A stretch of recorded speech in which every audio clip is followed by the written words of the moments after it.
Sea slug atau siput laut termasuk dalam kelas gastropoda, kelompok moluska yang dikenal karena cangkang spiralnya. Namun, tidak seperti kerabatnya yang bercangkang, sea slug telah mengalami transformasi dan evolusi menjadi berbagai macam warna dan bentuk. Sea slug juga dikenal sebagai nudibranch, yang hadir dalam beragam bentuk, ukuran, dan pola.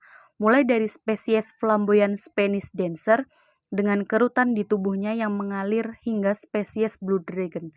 Setiap spesies menampilkan keindahan uniknya tersendiri. Spesies blue dragon memiliki kemampuan untuk mengeluarkan sengat sebagai bentuk pertahanan dirinya. Sengatan yang dimiliki hewan ini cukup menyakitkan dan dipercaya mirip seperti sengatan naga. Inilah yang membuatnya dikenal dengan nama sea slug blue dragon. Organisme misotropik seperti sea slug dapat memperoleh karbon organik melalui metabolisme heterotrofik dan fototrofik. Organisme misotropik pada sea slug mencangkup beberapa spesies seperti Sacoglosan yang mampu menggunakan gigi radulanya untuk menembus dinding sel flagel alga, menghisap dan mencerna isi sel, sambil menggabungkan kloroplas alga fungsional ke dalam sel tubular divertikula pencernaannya melalui proses yang dikenal sebagai kleptoplasti. Begitu kloroplas berada pada sistem pencernaan sea slug, kloroplas bertahan dan bekerja lebih lama dari yang diperkirakan. Memang benar, struktur ini sering rusak akibat efek samping fotosintesis. Namun, sea slug tidak memiliki gen yang tepat untuk membantu memperbaiki kerusakan ini. Selain itu, kondisi di dalam sel hewan sangat berbeda dengan kondisi di dalam alga dan tumbuhan, sehingga belum jelas bagaimana sea slug memperpanjang umur kloroplasnya dengan mencegah kerusakan yang disebabkan oleh sinar matahari. Hal ini sesuai dengan beberapa penelitian yang menyatakan bahwa sea slug mampu mencuri kloroplas dari mangsanya, yaitu alga. Setelah dicuri, kloroplas yang kemudian disebut kleptoplas tetap berfungsi di dalam sel sea slug selama beberapa minggu. Pada dasarnya, kleptoplas membantu sea slug agar dapat melakukan fotosintesis.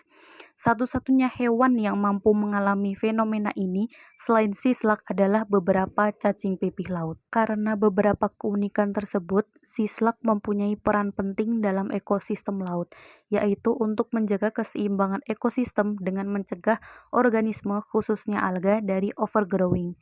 Selain itu, warnanya yang cerah dan beragam juga sering digunakan organisme lain sebagai peringatan bagi calon predator.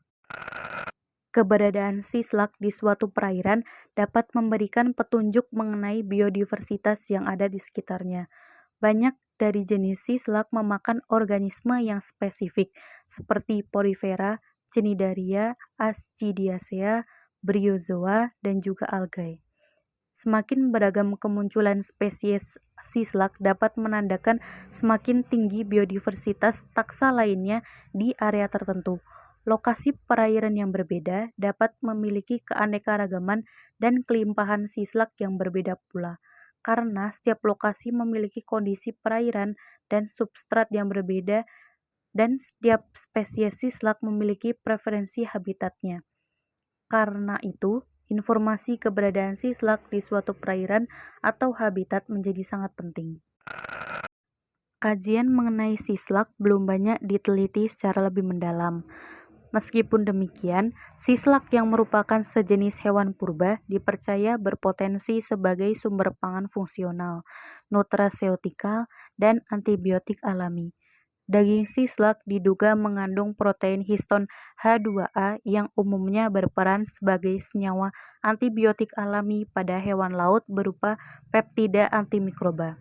Namun setelah dilakukan penelitian, ekstrak kasar daging sea slug segar bercangkang tipis maupun bercangkang tebal memiliki antioksidan yang lemah, sedangkan untuk aktivitas antimikroba pada tubuh sea slug efektif untuk melawan bakteri gram positif. Sea slug merupakan hewan berukuran kecil dan seringkali berwarna cerah yang hidup di perairan dangkal di sebagian besar laut tropis. Sea slug telah menarik perhatian para penyelam dan fotografer bawah air selama bertahun-tahun. Spesies yang paling berwarna ditemukan di habitat terumbu karang, yang juga merupakan lokasi penyelaman yang paling disukai. Namun, sislak juga terdapat di habitat lain.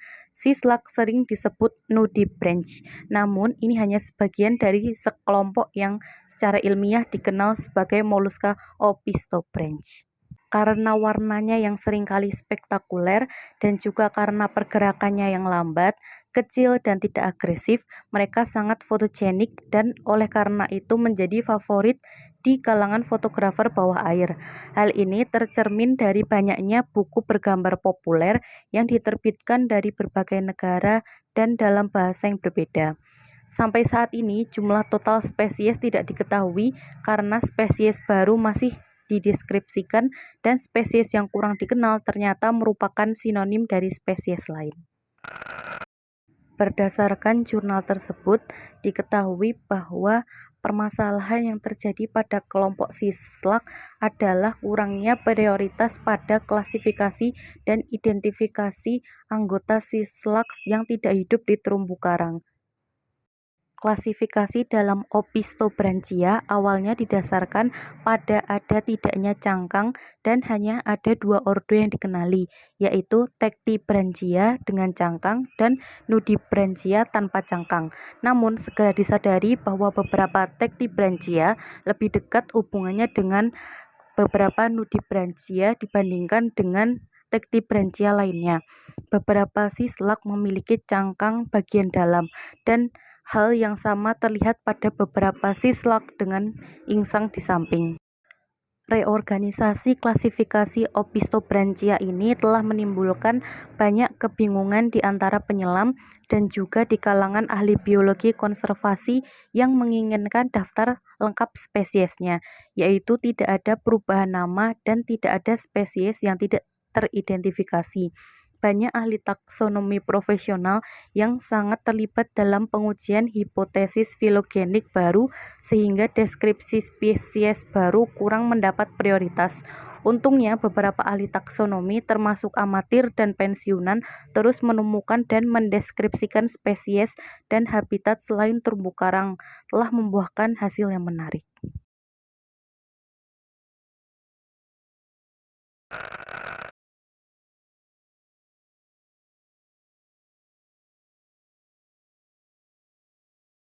Sekian video mengenai sislak kali ini.